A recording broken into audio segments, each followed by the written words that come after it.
saying, man. Here to talk about people in politics. As a bridge, sometimes we need it. Power 99 Gospel. That's what this platform for. Power 99 to me. Y'all tune in and stay tuned in. I'm trying to bring y'all the information we need to build ourselves. Mobilize. It's a campaign coming up. Let me find out. You better tap in. We got movement. This who it is, baby. Minus people in politics. Minus people in politics. Minus people in politics. Trying to keep you in the mix. Thank you for tuning in for another episode of People in Politics, where the powers and the people in politics we address. And today I have State Representative Jesse Chism. How you doing today, man, how sir? you doing today, man? I'm doing good. It's an honor, Doc. I'm glad to have you here today. Yes, Let's get this thing started. So let me ask you this. Where you from? What part of Memphis you from, man? So I'm from Lakeview Gardens. Lakeview Gardens? Yeah, in the middle of Westwood and Whitehaven. So all right. I get to claim both hoods.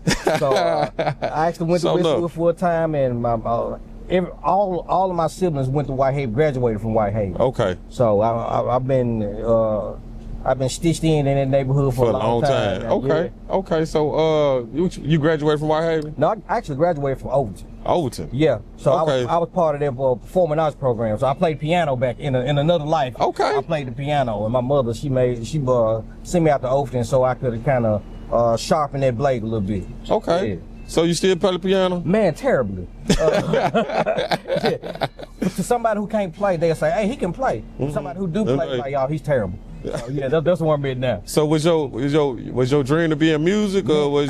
Actually, yeah. It was? Yeah, man. So, me and my brothers, we used to sing back in the day. We were the Chism brothers. Okay. So we sung it most of the churches in the city. Okay. And from the time I was 12 years old to 20, okay, we were singing together. Okay. How many brothers you got? Man, so I got 3 brothers. Okay. Yeah. So you some kin to the former councilman? Chism. Oh, Sidney Chism. Yeah, Sidney. Yeah, Sidney Chism. Kind of find out we were cousins. Y'all cousins? Yeah. Okay. Yeah. All right. Did that inspire you to run for office in it? Oh, man. I know he gave you some advice. Yeah. Well, he's been a very steady hand of giving good advice to me, and has been an inspiration. Yes. As well as so many people in my communities. In the 80s when I grew up, there was no shortage of role models. Yeah. I had, just as close as my father and uncles. I always had good male role models in my life. So I'm one of the most blessed people on earth in that matter. Yeah. Okay. Yes, sir. So you some kin to when we had the Chism Trails and all that. That's in your family. That was part of your family as well. So, my father and his brothers, in 1975, they opened up a community grocery over there in Lakeview Gardens. Okay, yeah, I remember this store. My partner used to work at this store. Okay, so it expanded to be the Chism Trail Company. Okay, where it had supermarkets across the city. And I got a chance to work there for a long time, and I grew up in a grocery store. Yeah, I tell people, I say, hey man, when you went in the store, there was a 12-year-old that was cutting meat. That was me. Yeah. In the family business? In the family, yes, sir. Yeah, okay. So that's pretty good. So that was an interesting childhood, huh? Oh, absolutely, man. I learned the value of hard work early. Because, my father and in my family, the whole deal was work hard, stay together, love God, love yourself. Okay. And, I got a chance to see that in action. And I got a chance to see service in action. Because, between 1975 and 2014, the city of Memphis didn't know what a food desert was.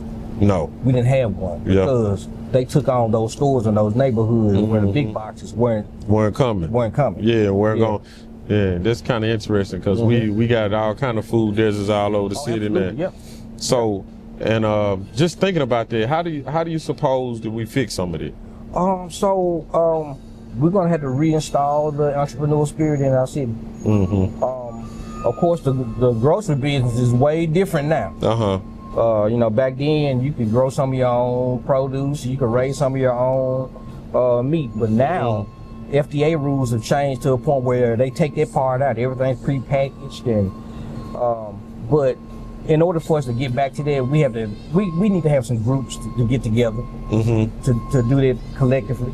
Yeah, because it's not the same as like when you said your family was doing it. Because a lot of people talk about how they missed it and they wish we still had that type of thing for black entrepreneurs, somebody that really just took the time to to create another grocery store chain like that? Because we had a lot of pride in it. Hey man, you know what?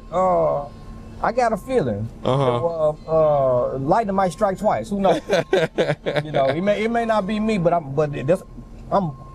as I look around our city, I have to give credit to where I see so many entrepreneurs now who are doing so many things, and something as large scale as a grocery store, it would take some of us getting together to do such a thing.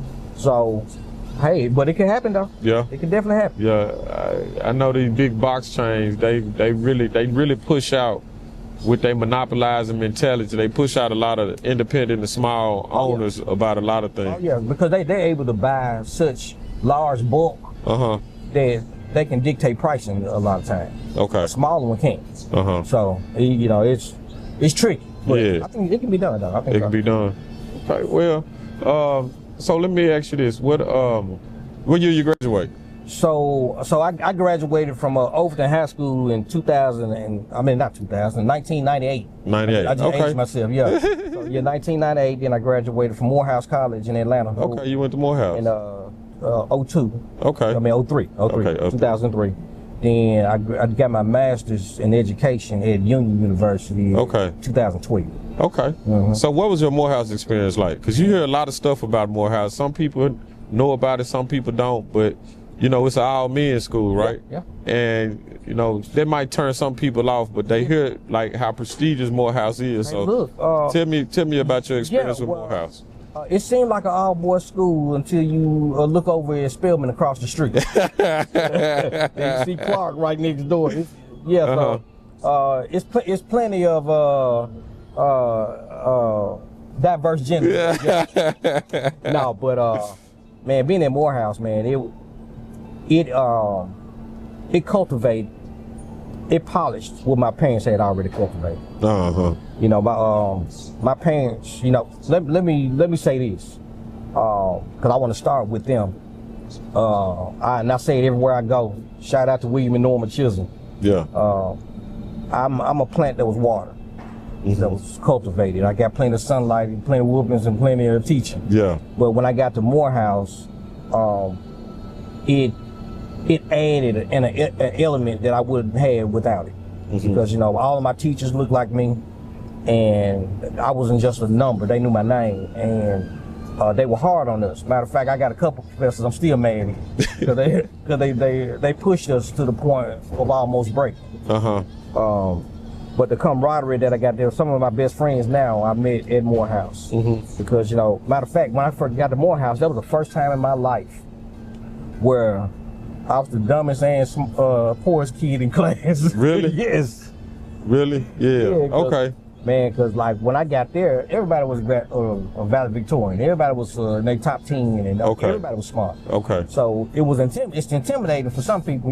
It either makes you rise to the occasion or make you quit. Yeah. So I got a chance to finish that in 2003, and it's quite an experience. I go there once a year now, and when I do go for homecoming each year, I go to my first dorm room, and I slide an envelope under the door if they not there. For whoever stays there. Oh, that's nice. And when they are there, I make sure I knock on every door on the hallway and bring all the young men to the hallway. Okay. And just give them some lessons that I've learned over the years. And, and maybe some things that they can do in the future to make their road easier, even than mine was. Okay, that's pretty cool, man. That's honorable, really.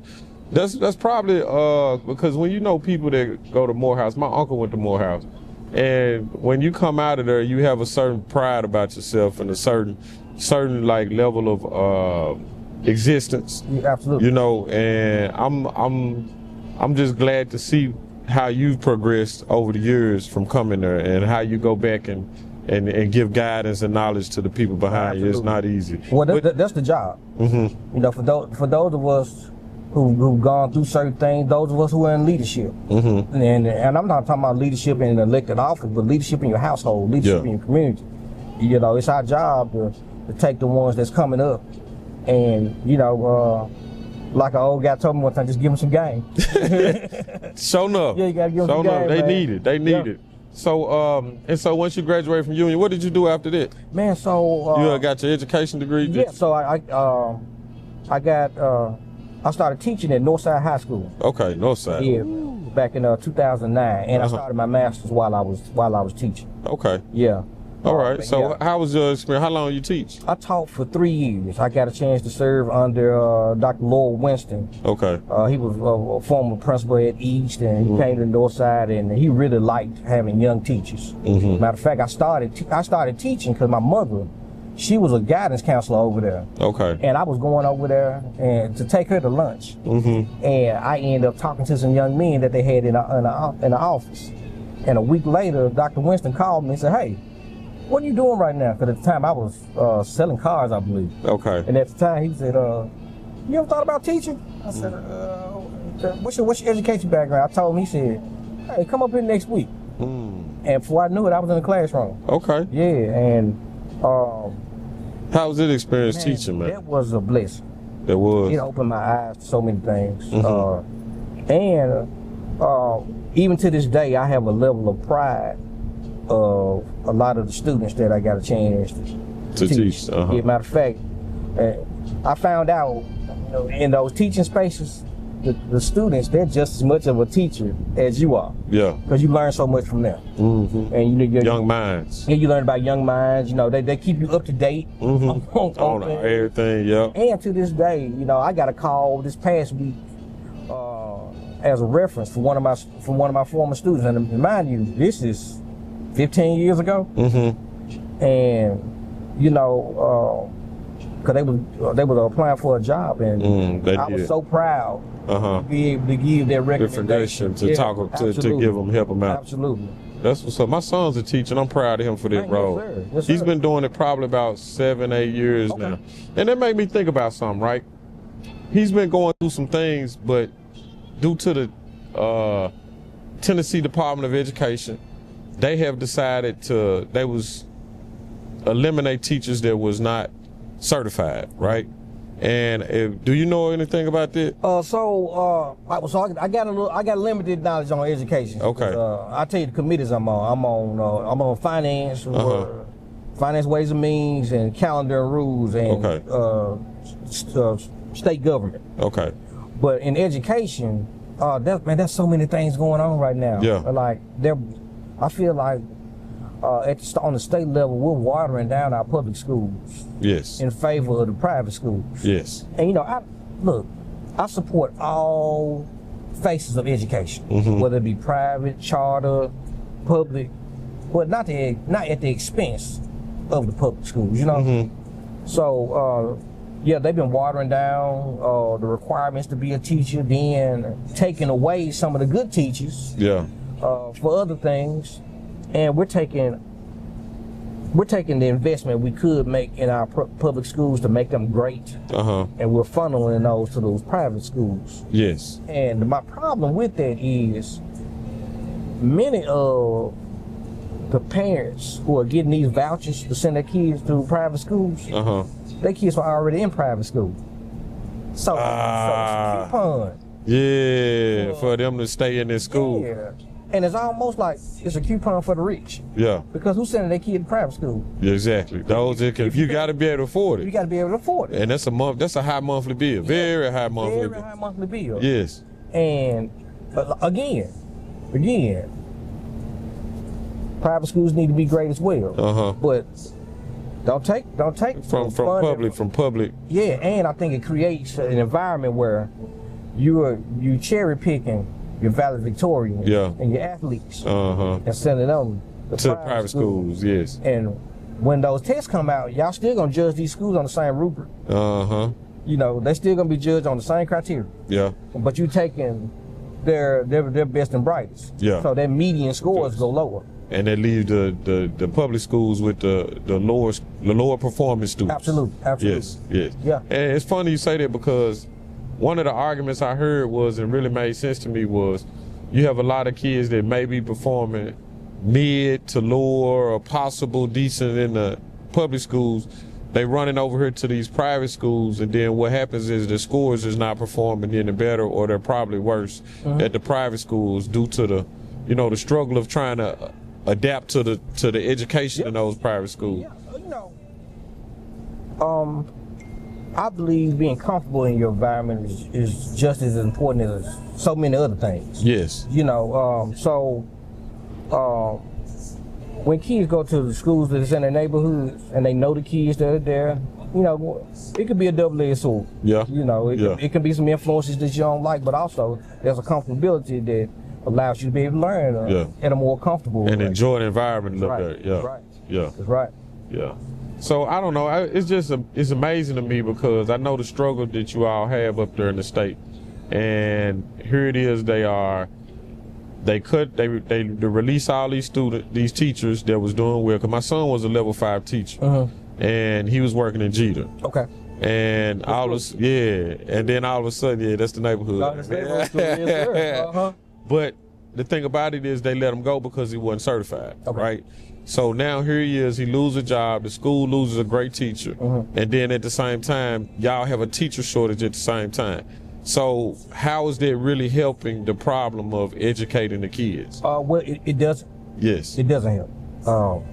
Matter of fact, I think it hurts. Yes. Because for our people who are doing God's work, and what I call teaching, that's God. That's God's work. You're I'm right. telling you, You're right. Because He gives you the patience to do it. You Yes. get the patience to do it. Then not only that, you teach for one reason only. You care about the kids. Yes. Exactly. There's no other way you can do it. Yeah, because I tried to get my son to leave and go to another school, and he wouldn't go. Yeah. A couple of times. Yeah. He lost one of his kids. One of his kids committed suicide, and another one of his kids was shot and killed. You know, and he's had to go through, I think, 2 to 3 funerals because of that with the other kids, and that was hard for him. But he did not want to leave. So man, with teaching, man, and I have limited experience. I only taught 3 years. But in that time, I did some wild stuff to protect some of my students. Yeah. Man, I done walked in dope houses to go get some out. You know? Yeah. Then I coached track too. Okay. So I would have students with me trying to cultivate their athletic abilities, but also try to cultivate their minds while they were doing it as well. Teach them the value of hard work and pass on some of the stuff my parents told me. Yeah. The greatest thing I think my mother ever told me was, hey, look, well, every time we left the house in the morning, me and my brother, we had to quote this thing. And she'd say, hey, we'll repeat out to her, she was like, I know I'm somebody, because God don't make no junk. And man, that stuck with me. But I even added to it, like, if he did make junk, he ain't start with me. Yeah, don't play. Yeah, but don't play that little Jesse Jackson in there, huh? Hey, look, I know I'm somebody. Did he have an effect on you? Man. Did you ever get to meet Jesse? I think I seen a picture you took with him. Yes, man, look. Jesse Jackson, he was I say it all the time, but he was a giant of a man. Yes, he was. The first time I met him at the airport. And he was coming down the elevator, and I'm like, oh my God, that's Jesse Jackson. Just starstruck. Yeah, I was starstruck. Yeah. I learned about him in social studies. Yeah, exactly, yeah. So he came down, and I walked up to introduce myself, and I said, hey, I just got elected. I'm talking about, I'm fresh, 2 weeks. Okay. So I'm bright-eyed, bushy-tailed. So he come down, I'm like, so I walk up to him and introduce myself, like, hey, I'm Jesse too. He like, all right, Jesse too. He said, okay. So what do you do? I told him I just got elected and all these. He said, okay. So there was a press conference that they were having that day, and there was a lot of our top clergy that were there. And it was funny how seeing these men gravitate to him to get close, right? But when the press conference was getting ready to get started, he said, hey, no, where's the young Jesse? Put him beside me.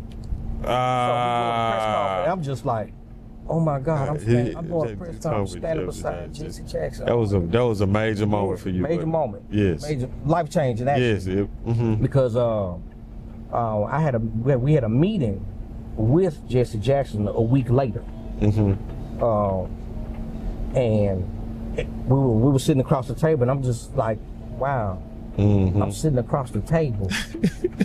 You couldn't get that out your head, yeah. I know it, right? I probably the same way. So it was me and Senator Lamar. We were sitting together. And he looked across the table and said, look, He said, look at my young lions over there skinning and grinning. Oh, and he like, what y'all got to say for yourselves? I'm like, you Jesse Jackson? You ran for president. I remember the song, like Jesse Run to Jesse Run. I was like, man, look, your name was Jesse too. So So no. Yeah, but in that moment though, we stopped what we were talking about. I can't remember what the subject matter was immediately, but he stopped to give us a lot of historical perspective. And he charged us with moving with what we have.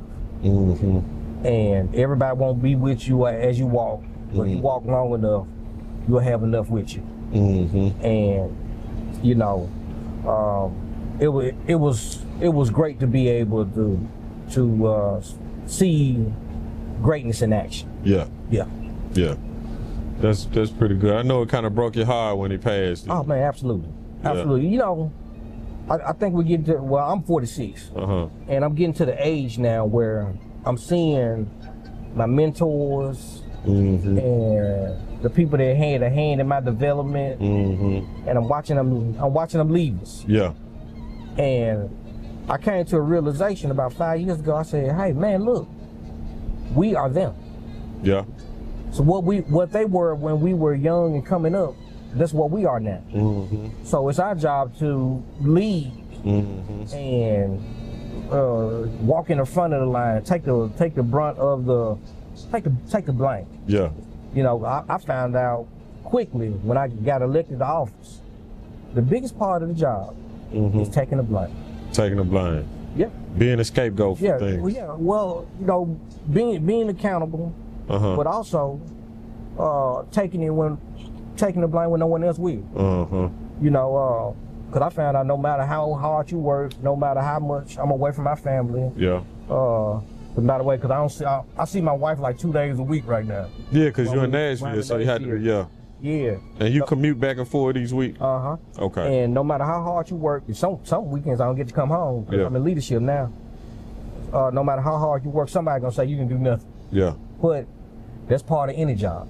That's part of that's the price of leadership. I'm Yeah, it is. That's the price of leadership. It really is. Because I saw somebody who was in top leadership at one of the organizations here in Memphis, and they had to step down, and I thought it was a little unfair how they did that person. But I told them, I said, hey, sometimes the job is to be the one to take the fall for. Yeah. So, you know, I'm learning that in leadership. Sometimes getting hit in the face is the job. That's all right. Like you said, it do come with the territory. It really does. But you gotta be able to brush it off and change the narrative and the perspective. That's right. Cause you know, favor ain't fair. But favor ain't free either. You sure right about that. You right. You right. So let me ask you this, just to kind of touch on school, and we'll let that go. What is your thoughts and position on this thing about the state takeover? How does that look, and what does that look like? So I think it's a bad deal. You know, the state did kind of take over the school system with the whole ASD thing back in the day. Yeah. And what we found out then, and I think we'll find out that the same thing again, the state is not really a good steward of local entities of any kind. Whether they be school system, police, we're just not a good steward of it. You know, the state good at seeing the trees, but the leaves, the only trees, they need to be under local control. Yeah. So that's the way it's designed anyway. Because nobody knows how to educate Memphis students like Memphis people. Yeah. We talk different. Yeah. We act different. Yeah. Hell, when we get a new person out in our city, we bless them in by checking. So no. You know, and we do it to each other. Yes.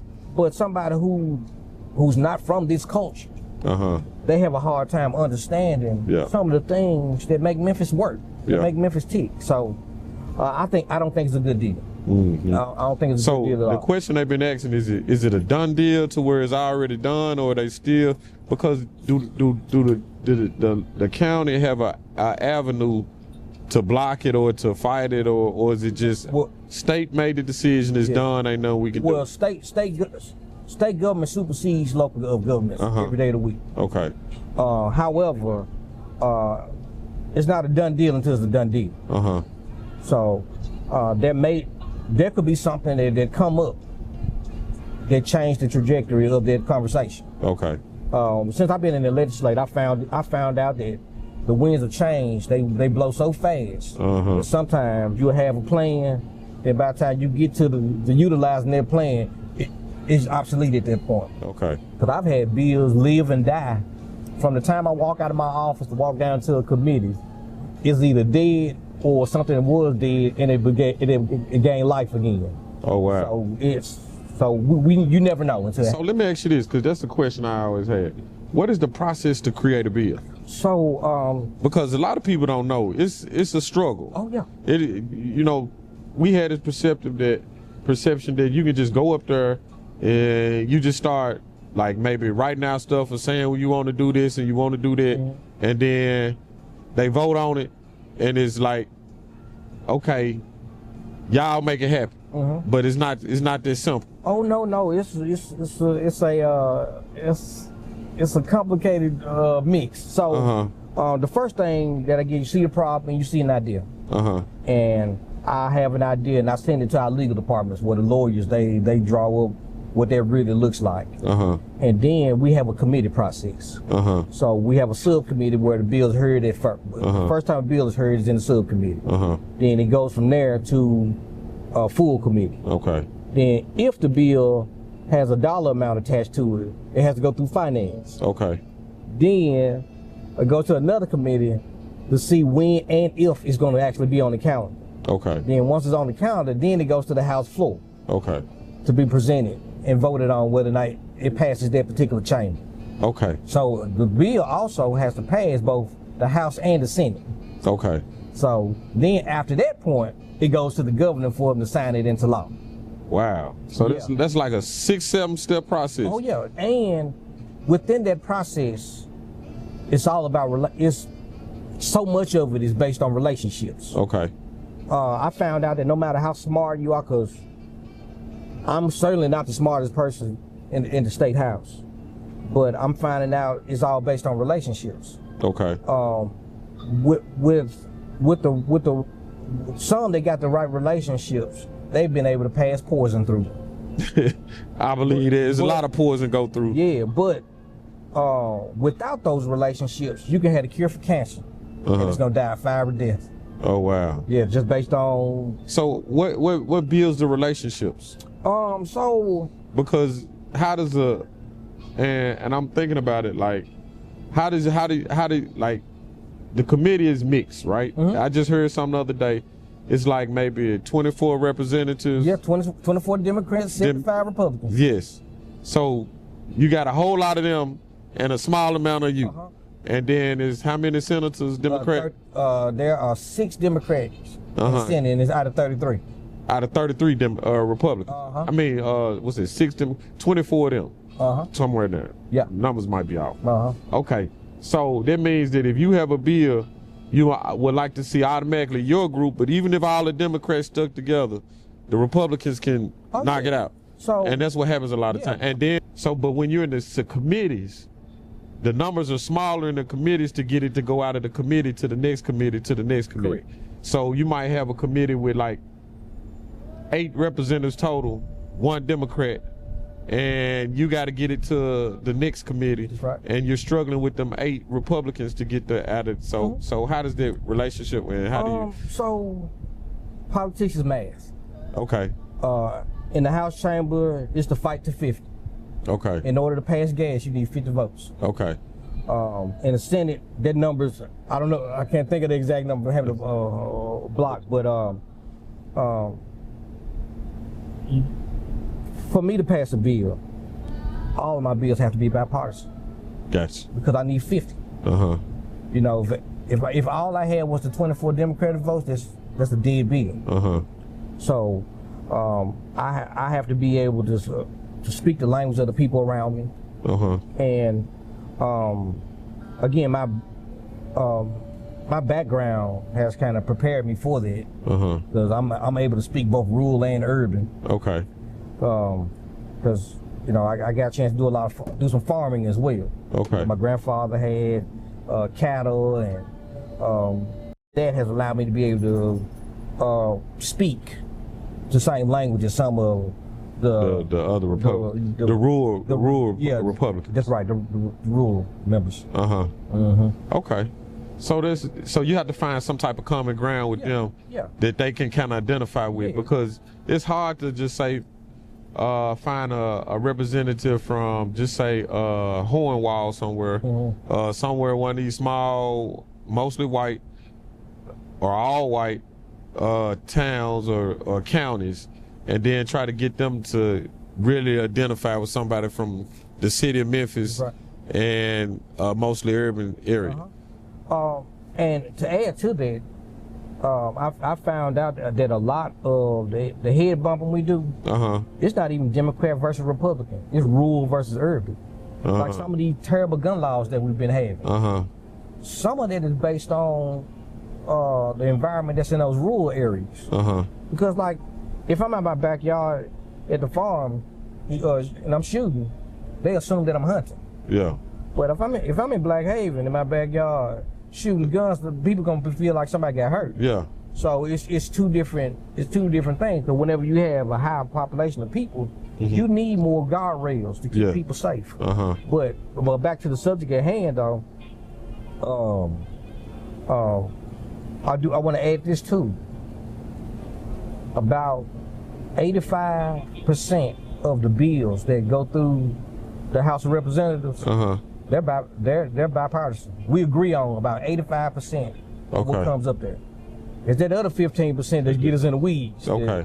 And that of course that gets all of the news cycle. Yeah. You know, it like the show is fighting. But on a large majority of what comes up, we all agree on. Okay. Yeah, because what I found out is everybody who gets elected to office and goes to the Tennessee House and Tennessee Senate, they agree they want good education.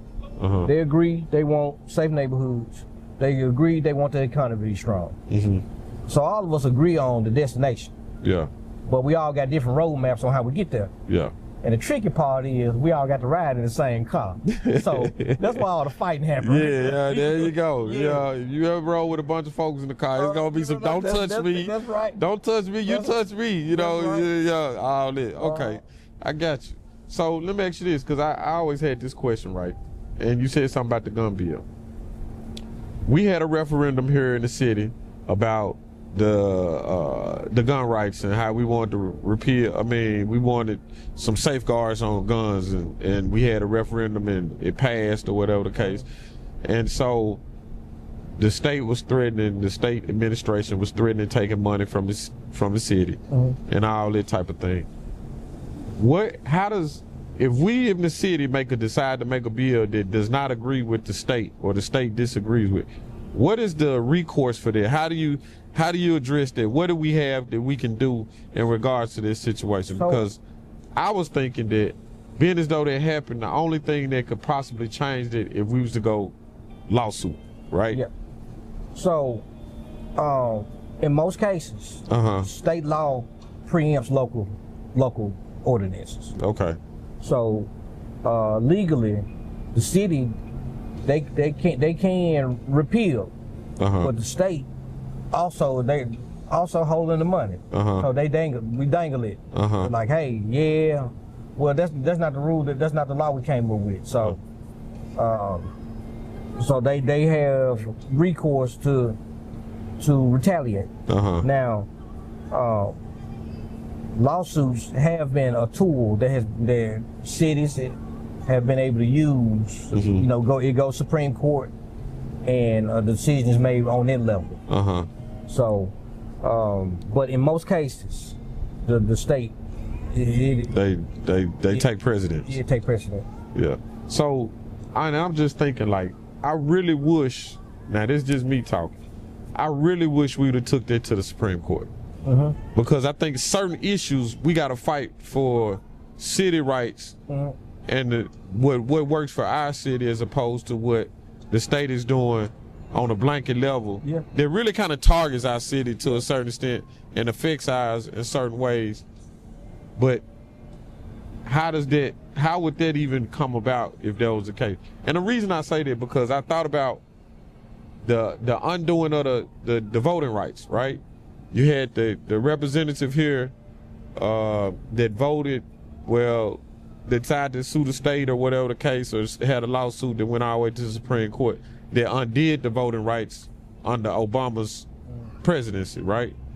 So in my head, I don't know, I just figured there might be another route to go in that type of situation. Man, so since in the 8 years I've been elected, there have been multiple Supreme Court lawsuits every year. And it's been a tool that's been used by cities because since I've been elected, man, the state has made itself stronger. Yeah. You know, we've taken away local control on so many things. Yes. And the state has preempted local governments, not just Memphis. Yeah. Like another city will want to do this, that, and the third, and the state will step in like, nope. So I'm afraid that the state government is turning to Big Brother, if you will. Yeah. You know, it kind of remind me of a George Orwell book, book 1984, where it talks about a totalitarian government. Yes. And the state is kind of in the middle, where middle federal and local. So since I've been there, I've watched the state take over local governments and then tell the federal government where to go. Yeah, because that's one reason that we didn't pass Medicaid expansion. Because, you know, there was those billions of dollars. Yeah, for the waiting Medicaid. For yeah, waiting for healthcare. They said, nah, because we take your money, we got to do what you say. Nope. Yeah. Gone. And that's why we didn't get it. That's for why, wow. Because I've heard people consider it as swiping the federal government's credit card. Yeah. So how did that affect us as a state, and do you feel like that they've done a pretty good job or a decent job in regards to not taking their money? No, we should have took the money. Yeah. Because since the time we didn't take the money, 11 hospitals have closed. Now, mind you, Memphis, as far as healthcare, I told some of the rural members, I'm like, hey, we good in Memphis, we got hospitals.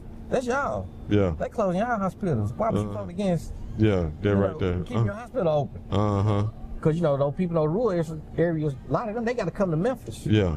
To get their needs met. I know McNairy County, I had a friend of mine that was in McNairy County. He kind of ran for local government there, and he was running on the fact that their hospital had closed and trying to get another one there. Yeah, so not taking it hurt healthcare in our state. Yeah. I think we could be one of the healthiest states in the country. But the state government decided not to. Okay. Yeah. So, you know, on my side, you know, Democrats, we've been fighting for it. You know, even to this day, like, hey, we need Medicaid expansion. It'll give health care to 750,000 more people, and you know, people wouldn't have to choose between go get their heart looked at versus paying their light bill. You know, so I still think it's needed. Yeah. So the state government in this situation came up with their own program, and they call themselves funding it themselves. Is that correct? That's correct. Yeah. Okay. So we've done a whole lot of like block grants for this, that, and the third, and it incentivized one thing. It's been like a sliding scale, if you will. Okay. And of course, you know, our healthcare system hasn't crashed or bankrupted. Yeah. But at the same time, it's not on the same level that it could be. Okay. Gotcha. So I know this year you've been in office. There's been a lot going on. What's some of the things that you've seen that come across your desk? So you say you on what committees again now? Finance. Finance and Finance, Ways and Means, and I'm on I'm on state and local government. Uh-huh. And I'm also on the calendar and rules committee. Okay, so explain a little bit of this so people kind of understand what those are. On the finance committee, we go through the state's budget. Okay. So all of the give or take $58 billion. Uh-huh. We go through that budget for all of the departments, from roads to hospitals to corrections to education to nonprofits to everything. Okay. Anything that the state funds comes through their committee. Okay. But also anything, any bills that have a price tag to it.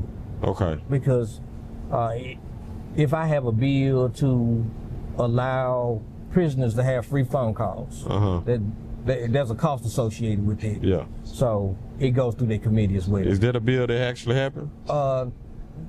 Not this year. Okay. I did a bill a few years back so that juveniles or our children who are under corrections care could be able to call the loved one without a cost attached to it. He died a fiery death.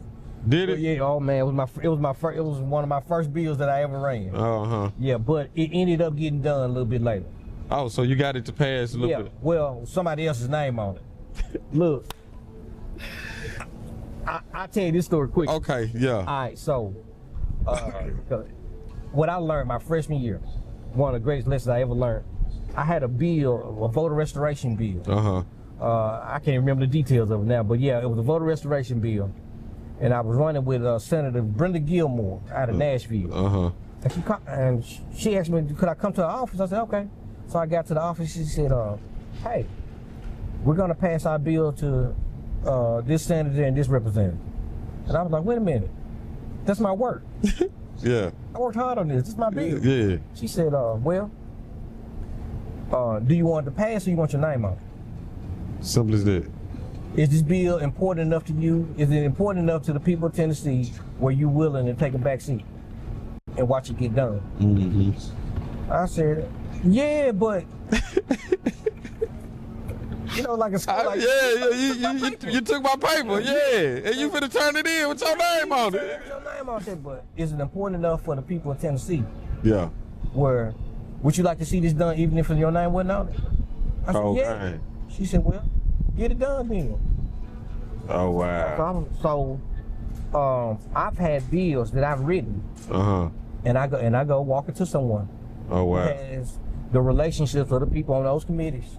So that bill can pass. Oh wow. I've learned to take my ego, fold it up, put it in my pocket. Oh wow. And I take it back out when I get to my car. But the bottom line is it got done. Bottom line get So done. what's some of the bills that you most proud of? Man, so that you've had a hand in specifically? So I passed the bill to end solitary confinement for pregnant women. That's good. Yeah.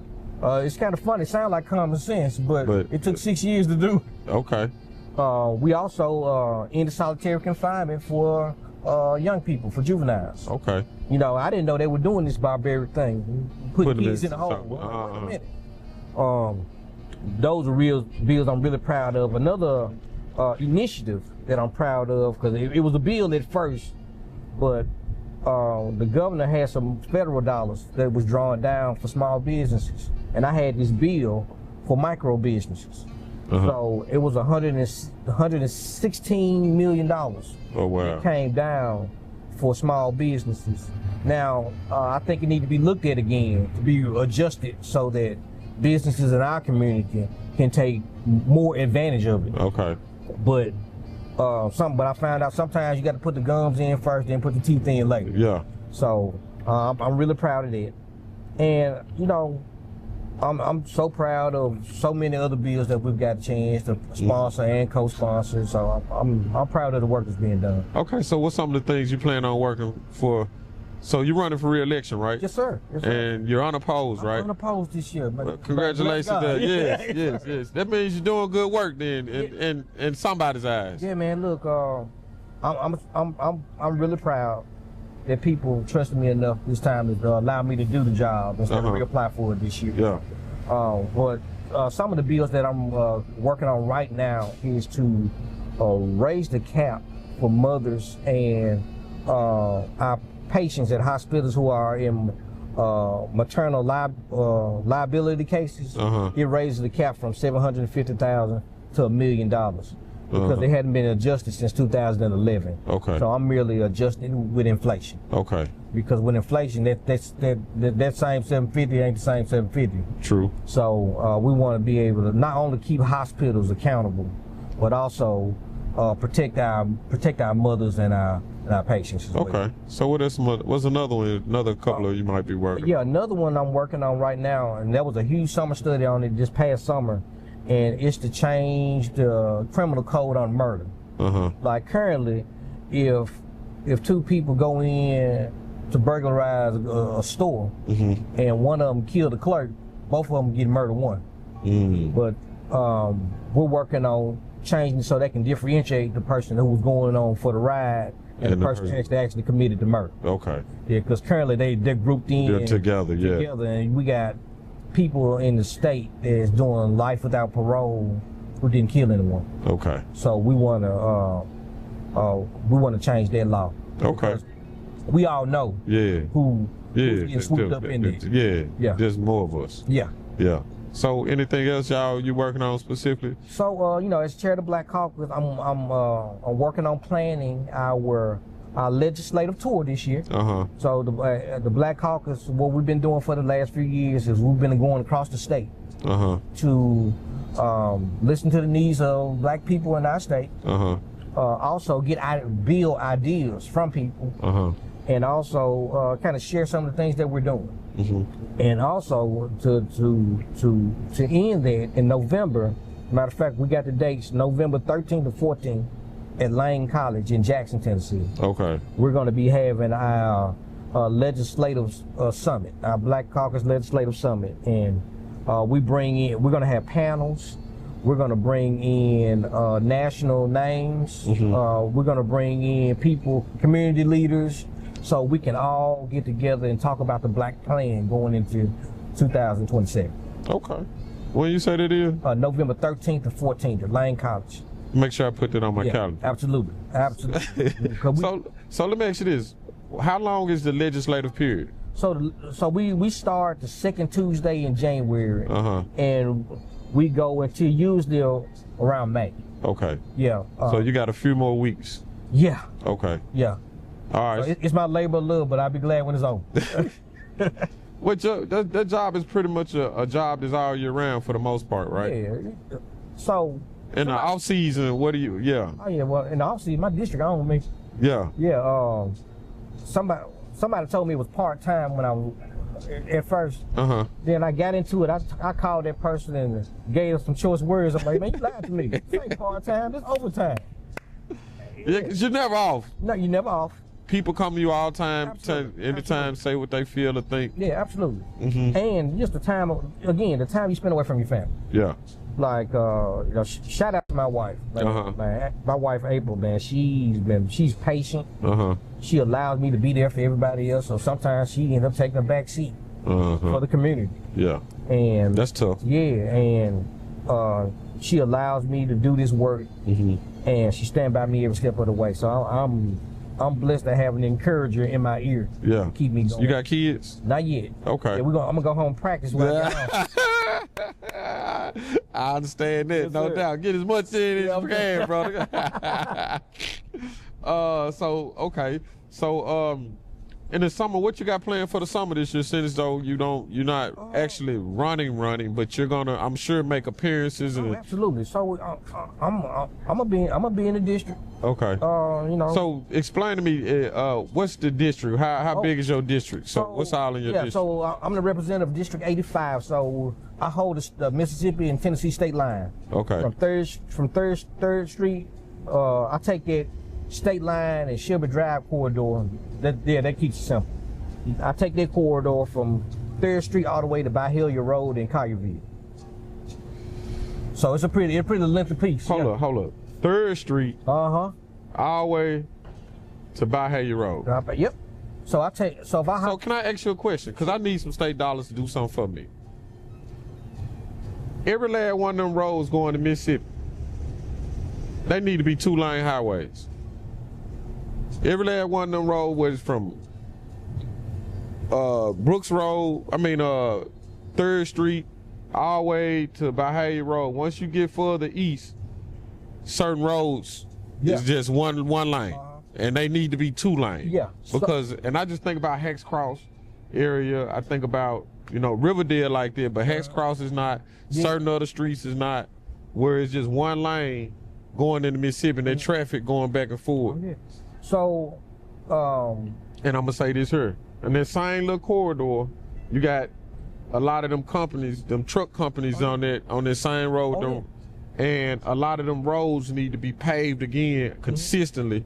And my thought was, can we not charge them big Fortune billion-dollar companies to put that to where they have to replace them roads on some type of consistency, to where we can drive up and down them lanes and it don't cost the taxpayer so much? Yeah, so there have been a lot of guardrails as far as those big trucks. The state has added guardrails on how they park, how they drive on those streets, because sometimes the way things have been done over the years have torn up some streets. Yeah. But also, there are some road projects that are up and coming. Okay. So 3 years ago, the state put about $3.3 billion.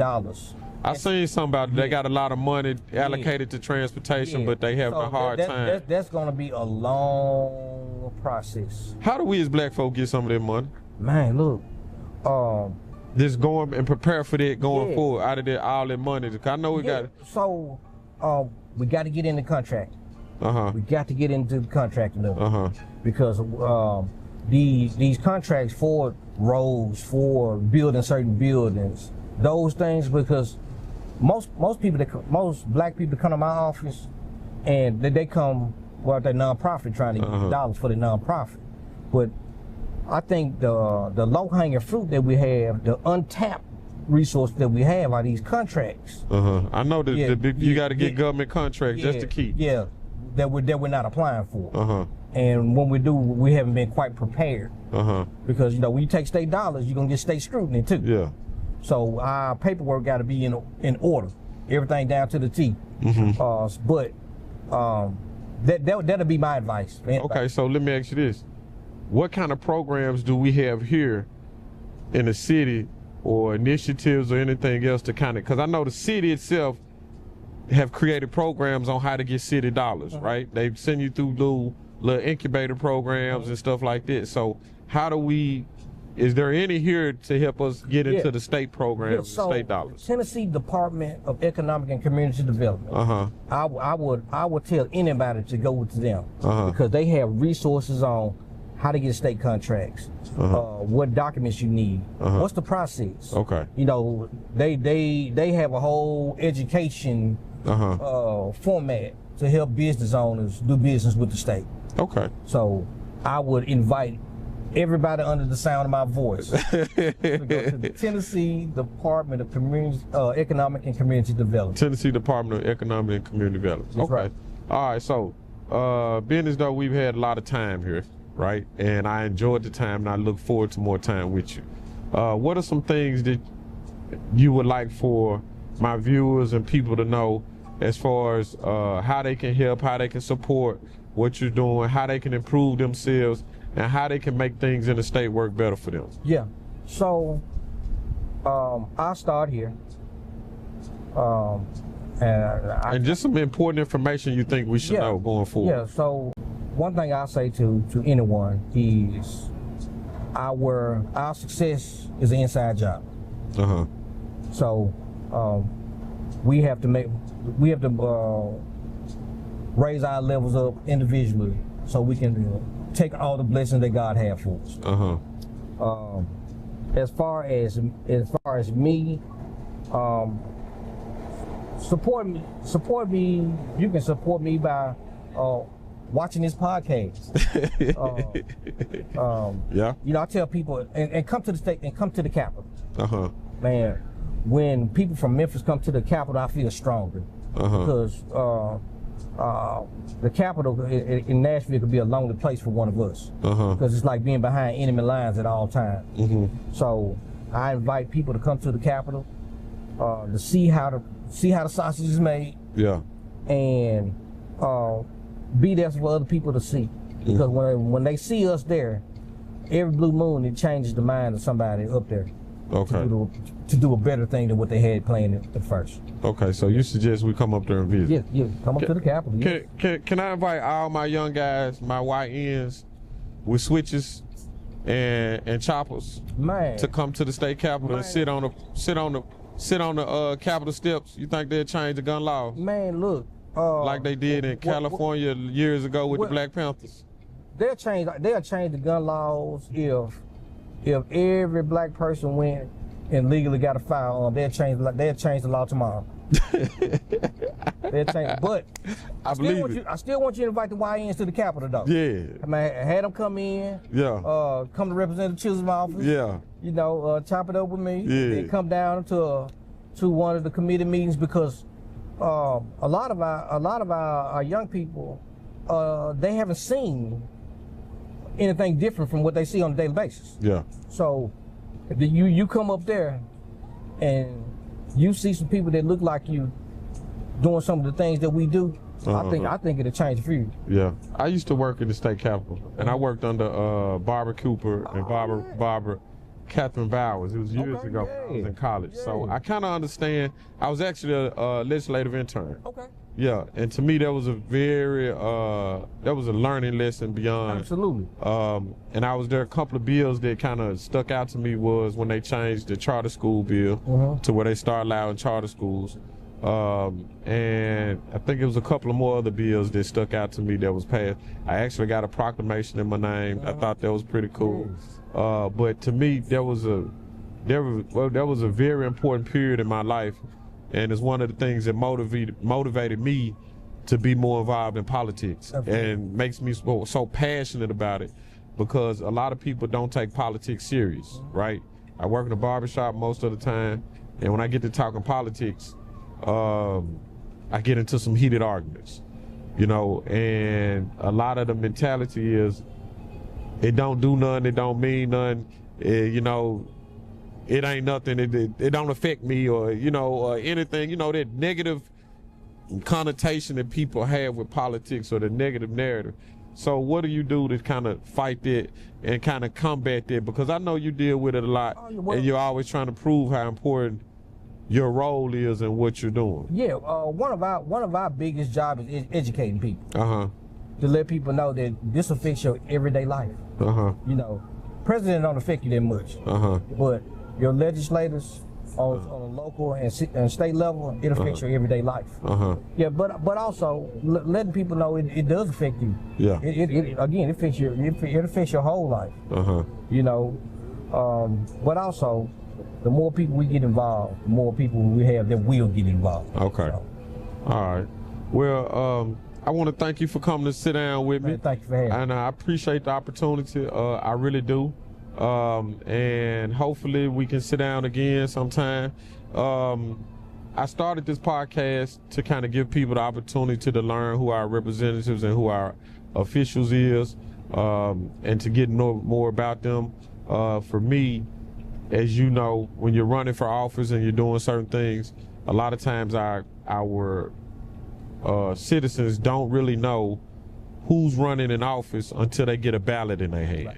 And so the objective for me is to kind of educate people before the ballot, and to give them, and mostly that is for people over 60 and up, 50, 60 and up.